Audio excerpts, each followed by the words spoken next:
24 अप्रैल 2025 बेंगलोर। 28 साल की कृतिका रेड्डी, जो कि पेशे से एक डर्मेटोलॉजिस्ट थी, अपने रूम पर बेहोश पड़ी होती है। जब उसके पेरेंट्स ये फाइंड आउट करते हैं तो तुरंत उसे पास के कावेरी हॉस्पिटल ले जाते हैं। ऑल्सो हॉस्पिटल ले जाते वक्त कृतिका की फैमिली उसके हस्बैंड डॉक्टर महेंद्र रेड्डी को भी इसके बारे में इन्फॉर्म कर देती है। बट अनफॉर्चुनेटली महेंद्र जब तक हॉस्पिटल पहुंचता है तब तक कृतिका को मृत घोषित कर दिया गया होता है। बाद में आई पोस्टमार्टम रिपोर्ट ये क्लियर कर देती है कि कृतिका की मौत नेचुरली हुई है। बट कहानी तब बदलती है जब 6 महीने बाद यानी अक्टूबर 2025 में कृतिका की विसरा रिपोर्ट आती है। विसरा रिपोर्ट ये बताती है कि क्या मरते टाइम पेशेंट के इंटरनल ऑर्गन्स में किसी भी तरीके का पॉइजन, ड्रग या फिर अन्य केमिकल पदार्थ तो नहीं था जिसकी वजह से उसकी मौत हुई है।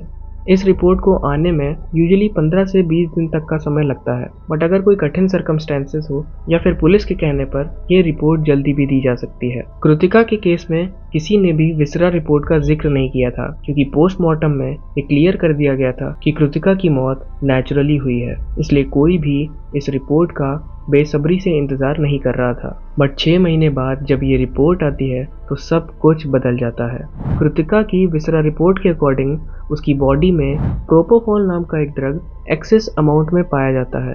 ये वही ड्रग है जो कि इंट्रावेनस एनेस्थीसिया के लिए यूज किया जाता है। अब सबके सामने ये सवाल था कि कृतिका की बॉडी में इतनी भारी मात्रा में ये ड्रग आया कैसे था, और क्या सच में एक 28 साल की लड़की जिसकी शादी को अभी 1 साल भी पूरा नहीं हुआ था, उसकी मौत का कारण नेचुरल कॉज ही था।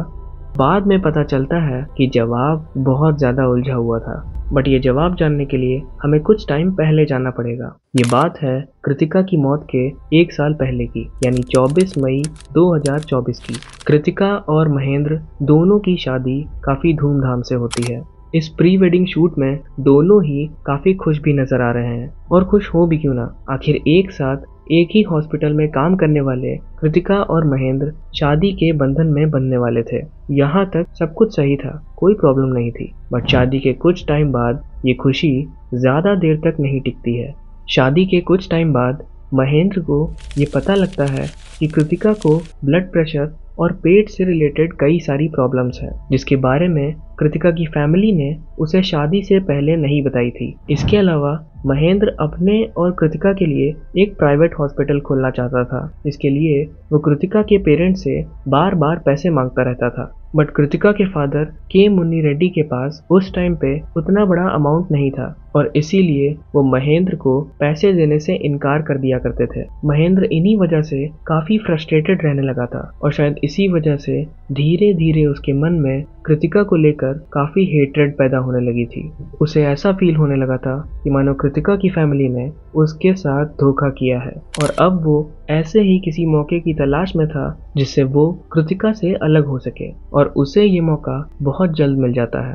वी नो दैट कृतिका की मौत 24 अप्रैल 2025 को हुई थी। उसके 4 दिन पहले यानी 20 अप्रैल को कृतिका के पेट में सीवियर पेन उठता है, और डायग्नोसिस के बाद उसे बताया जाता है कि उसे गैस्ट्राइटिस की प्रॉब्लम है। गैस्ट्राइटिस एक तरीके का इन्फेक्शन होता है जिसमें पेट की आउटर लाइनिंग में बहुत ज़्यादा इन्फ्लेमेशन बढ़ जाता है, और इसके कारण पेशेंट को बार बार पेट में बहुत ज़्यादा दर्द उठता है। अब ये बहुत ही ज़्यादा लाजमी था कि कृतिका अपना ट्रीटमेंट अपने हस्बैंड यानी डॉक्टर महेंद्र रेड्डी से ही करवाती, क्योंकि वो खुद ही एक गैस्ट्रो सर्जन था। But on the other hand Mahendra को इसमें एक एवेल अपॉर्चुनिटी दिखती है। 21 अप्रैल को वो कृतिका का आईवी मेडिकेशन स्टार्ट करता है, और उस दिन वो कृतिका को आईवी ड्रिप्स के थ्रू इंजेक्शन का पहला डोज देता है, और उससे कहता है कि कुछ दिनों तक उसका ट्रीटमेंट ऐसे ही चलता रहेगा।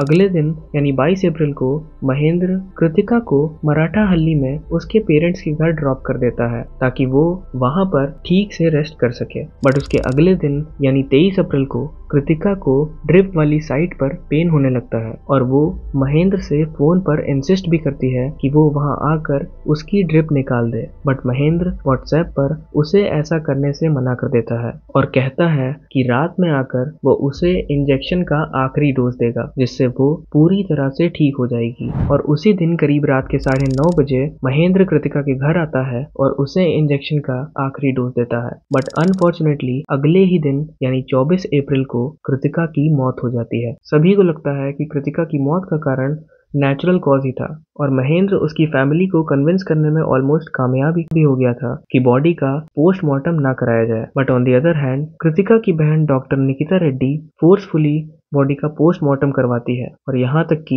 वो विसरा रिपोर्ट के लिए भी अप्लाई करवाती है। अब स्टार्टिंग में मैंने आपको बताया था कि कृतिका की डेथ के 6 महीने बाद यानी अक्टूबर 2025 में कृतिका की विसरा रिपोर्ट आती है। इसमें क्लियर हो जाता है कि कृतिका की बॉडी में एनेस्थीसिया का ओवरडोज हो गया था जिसकी वजह से उसका रेस्पिरेटरी फेलियर हो गया था विच रिजल्टेड इन हर डेथ। अब सिंस कृतिका का ट्रीटमेंट महेंद्र ही कर रहा था और इसीलिए सबका शक उसी की तरफ जाने लगता है।